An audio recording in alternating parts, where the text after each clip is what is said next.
कहानी एक ऐसे घर से जहां शादी का माहौल है, लेकिन टेंशन और शांति इतनी कि शादी का घर किसी जंग के मैदान जैसा दिख रहा था। अरे जैसा मर्जी डेकोरेशन कर दो, पैसों की चिंता मत करो। इतना पैसा जब लड़के वालों को दे दिया तो फूल वालों को देने में मुझे क्या दिक्कत है? अरे धीरे बोलो ना, साफ लग रहा है कि फ्रस्ट्रेटेड हो। अरे तुम तो चुप ही रहो। एक बेटी संभाल नहीं पाई। सारा दिन मैं काम पर जाता था, सोचता था घर पर बच्चों को अच्छे से संस्कार मिल रहे होंगे, लेकिन नहीं, मैडम को तो अपनी किटी और फैशन से फुर्सत मिले तब ना।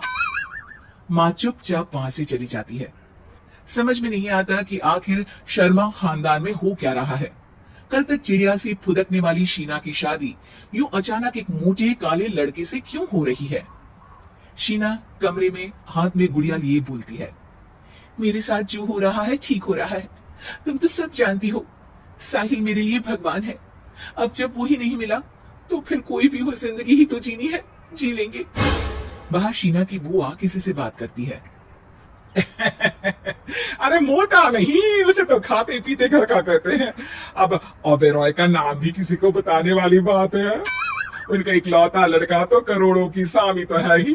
अरे हमारी शीना बिटिया तो रानी बनेगी, रानी। इन सब के बीच कहीं कोने पर शीना हाथ में मेहंदी सजाए बैठी थी और आंखों में आंसू सजाए। और वो समय भी आ जाता है जब शीना मंडप के नीचे हाथ में वरमाला लिए खड़ी होती है, लेकिन तभी अफरा तफरी मच जाती है।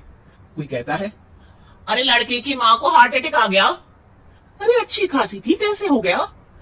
अरे कहते हैं ना, किसी किसी लड़की के पैर अच्छे नहीं होते, हो सकता है कि मनहूस है ये लड़की। शीना पास खड़ी सब सुन रही थी। फिर शीना अपने कमरे में आ जाती है। शादी ये कहकर नहीं होती कि लड़की मनहूस है।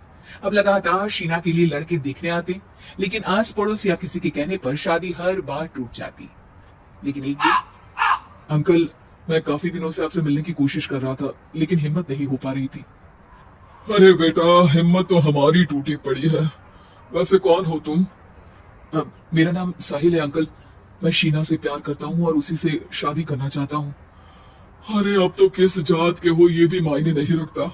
बेटा, मेरी बेटी मनहूस है। ये सब कहते हैं कि इसीलिए उसकी शादी नहीं हो पा रही।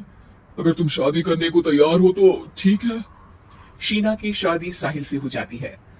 अगले दिन साहिल की माँ का देहांत हो जाता है और एक बार फिर लोग शीना को अपशकुनी कहने लगते हैं। अरे खा गई दीदी को ये। अरे क्या जरूरत थी साहिल किसी मनहूस को घर लाने की? पर बुआ, माँ की तो तबीयत पिछले कई साल से खराब थी। डॉक्टर्स ने जवाब दे दिया था। क्या पता ये भी उनका सौभाग्य हो कि वो बहू का मुंह देख पाई। अरे बहू का मुंह देख पाई, या ये कह लो कि बहू का मुंह देखते ही स्वर्ग लोक सुधार गई। खैर, हमें क्या, घर तुम्हारा है, हम तो चले। अब शीना को खुद पर ही शक होने लगता है कि कहीं सच में वो अपशकुनी तो नहीं। साहिल, हम दोनों की शादी नहीं हुई होती तो अच्छा था। देखो ना, कैसे पहले मेरी शादी टूटती थी और अब तुम्हारी माँ भी। अरे ऐसा कुछ नहीं होता शीना, अपशकुनी वगैरह कुछ नहीं होता। ये सब तो ईश्वर के खेल है। वो शादी तुम्हारी इसलिए टूट गई क्योंकि तुमको मेरी पत्नी बनाना था, और माँ का जाना तो तय था। वो काफी बुजुर्ग थी, साथ ही एक ऐसी बीमारी से जूझ रही थी जिसमें डॉक्टर्स भी उन्हें नहीं बचा पाते। शीना साहिल की बात सुनकर तसल्ली कर लेती है और वहां से चली जाती है। अगले दिन, शीना, अरे ओ शीना। क्या हुआ? उफ, कहीं फिर मेरी वजह से कोई नुकसान? अरे नहीं नहीं शीना, तुम जानती हो जिस प्रॉपर्टी के केस को हम बरसों से लड़ रहे थे उस पर फैसला आ गया, वो भी हमारे हक में। अब हम करोड़पति हो गए शीना। शीना शांत रहती है। अरे क्या हुआ? करोड़ पत्नी बनकर तुमको खुशी नहीं हुई? शीना की आंखों में पानी आ जाता है। चलिए जी, कुछ तो अच्छा हुआ मेरी जिंदगी में आकर आपके साथ। साहिल शीना को गले लगाकर कहता है, मेरी नई नौकरी भी तुम्हारी ही आने से लगी। ये प्रॉपर्टी का केस जीता, सब कुछ तो तुम्हारे आने के बाद ही हुआ।